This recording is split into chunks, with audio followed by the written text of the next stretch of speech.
અમદાવાદમાં ક્રિસમસ બાદ પણ ભગવા સેનાનો વિરોધ યથાવત છે। પેલેડિયમ મોલમાં આ સેનાના કાર્યકરોએ દેખાવ કર્યા। મોલમાં ક્રિસમસ ટ્રી હટાવવાના દેખાવ કર્યા।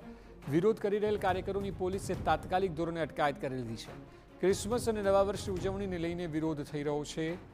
તો આ લોકો પેલેડિયમ મોલમાં પણ ક્રિસમસ ટ્રી છે તેને હટાવવાની માંગ કરી રહ્યા હતા અને પોલીસે તાત્કાલિક પગલાં લીધા છે અને અટકાયત કરવામાં આવી છે। આપ જુઓ કઈ રીતે તેઓએ આખું ક્રિસમસ ટ્રી પાડી દીધું અને આ કાયદેસરનો ગુનો બને છે। આ લોકો અસામાજિક તત્વોથી ઓછા નથી અને તેઓ કોઈ તહેવાર પર પ્રતિબંધ કઈ રીતે લગાવી શકે? કોણ છે આ લોકો?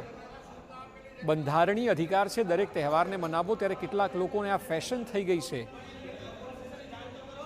કે અન્ય ધર્મનો વિરોધ કરવાનો, અને વિરોધ કરવાનો એટલે અસામાજિક તત્વ બનીને વિરોધ કરવાનો, વગર કોઈ વાંકે વિરોધ કરવાનો। મોલનો માલિક, મોલનો જે પણ વેપારી હોય એ પોતે ક્રિસમસ ટ્રી લગાવતો હોય તો આ વ્યક્તિ કોણ છે?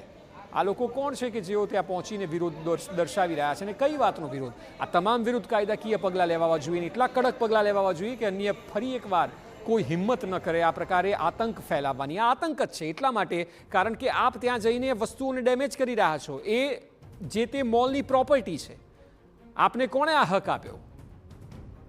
ભગવા સેનાના નામે આ રીતસરનો આતંક ફેલાવવાનો પ્રયાસ છે, કારણ કે આ અસામાજિક તત્વો છે। બંધારણીય અધિકાર છે આ દેશમાં દરેક તહેવાર મનાવવાનો, અને તેની જગ્યાએ આ વ્યક્તિઓ અહીં આતંક મચાવતા જોવા મળી રહ્યા છે। વધુ માહિતી આપી રહ્યા છે સંવાદદાતા નરેન્દ્ર રાઠોડ। નરેન્દ્ર, કોણ છે આ લોકો? આ લોકો એ કઈ બાબતને લઈને વિરોધ કરી રહ્યા છે? આ બંધારણની વિરુદ્ધ છે તેમનું આ પ્રકારનું વિરોધ પ્રદર્શન? જી અક્ષય, આ પ્રથમવાર નથી કે જ્યારે એમના દ્વારા આ પ્રકારનો વિરોધ કરવામાં આવ્યો હોય। 2 દિવસ પૂર્વે એટલે કે 25મી તારીખ જે દિવસે ક્રિસમસ હતી એ દિવસે પણ અલગ અલગ કેફેઝ, આ સિવાય કેટલાક જે મોલ અને ફૂડ કોર્નર પર આ જ લોકો ગયા હતા અને આ જ રીતના એમના દ્વારા ઉત્પાદ મચાવવામાં આવ્યો હતો।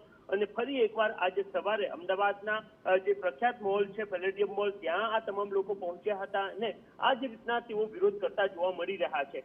પહેલી વાત તો એ અક્ષય કે એક તો સ્પષ્ટતા નથી અને એ સિવાય પોલીસનો પણ ડર એમનામાં જોવા મળતો નથી। આપ જોઈ રહ્યા છો વિડીયોમાં પણ કેવી રીતના ઉદ્ધતાઈ પૂર્વકનું તેઓ વર્તન કરી રહ્યા છે। આ સિવાય જે ક્રિસમસ ટ્રી રાખવામાં આવ્યા છે, એક પ્રકારનો જે બ્યુટિફિકેશન મોલમાં કરવામાં આવ્યું છે, કારણ કે આ એક રજાઓનો સમયગાળો છે અને એ સમયગાળામાં જે ધંધાર્થીઓ છે એ ઈચ્છતા હોય છે કે મેક્સિમમ લોકો ત્યાં પહોંચે, એના માટે એમના દ્વારા આ પ્રકારનું બ્યુટિફિકેશન કરવામાં આવતું હોય છે। પરંતુ જે ક્રિસમસ ટ્રી લગાવવામાં આવ્યું છે એ આ સિવાય કેટલાક લાઇટિંગ કરવામાં આવ્યા છે એ તમામ એમના દ્વારા હટાવવામાં આવી રહ્યા છે। આ સિવાય એમાં સ્પષ્ટ જોવા મળી રહ્યું છે કે કેવી રીતના તેઓ તોડફોડ અને ઉદ્ધતાઈપૂર્વકનું વર્તન કરતા જોવા મળી રહ્યા છે। અને બીજી મહત્વની વાત એ છે કે એમને પોલીસનો પણ ડર નથી।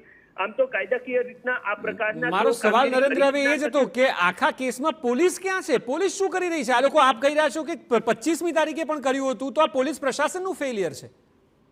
જી જરૂરથી, કારણ કે આપ જોઈ રહ્યા છો કે છેલ્લે પોલીસ જરૂરથી ત્યાં પહોંચે છે, પરંતુ જે પ્રકારનો કંટ્રોલ સામાન્ય નાગરિકો જો રસ્તા પર ઉતરતા હોય છે એમની સામે ખૂબ કડકાઈપૂર્વકનું કામ કરવામાં આવતું હોય છે। પરંતુ આ ભગવા સેના કે જે છેલ્લા 4-5 દિવસથી આપણે વારંવાર જોઈ રહ્યા છે કે આ રીતના જે લોકો ધંધાર્થીઓ છે એમને પરેશાન કરી રહ્યા છે અને એ સિવાયની અનેક બાબતો તેઓ કરતા જોવા મળી રહ્યા છે। પરંતુ જે પ્રકારે કડકાઈપૂર્વક પોલીસ દ્વારા આ પ્રકારના કેસોમાં કામકાજ કરવું જોઈએ એ પ્રકારનું કામકાજ કરવામાં નથી આવી રહ્યું। અગાઉ જો 2 દિવસ પૂર્વે જ્યારે એમના દ્વારા આ પ્રકારનું કરવામાં આવ્યું હતું ત્યારે કડકાઈપૂર્વક કામ કરવામાં આવ્યું હોત તો આજે એમની આ પ્રકારની હિંમત ના થઈ હોત। જરૂરથી બિન સાંપ્રદાયિક દેશ અને એ સહિતના અનેક દાવાઓ જ્યાં કરવામાં આવી રહ્યા છે એ સ્થિતિમાં તમામ ધર્મના તમામ પ્રકારના તહેવારોને માન આપવાનો પણ વાત કરવામાં આવતી હોય છે, ત્યારે આ પ્રકારના કેટલાક તત્વો હોય છે કે જેઓ જે સેલિબ્રેશન થતું હોય છે એનો વિરોધ કરતા રસ્તા પર ઉતરતા હોય છે અને પોલીસ પણ એમની સામે કામગીરી કરતી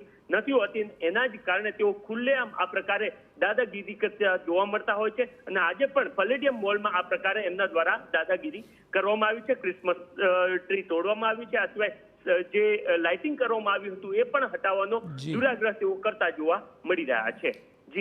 જી બિલકુલ નરેન્દ્ર, આભાર સમગ્ર માહિતી બદલ।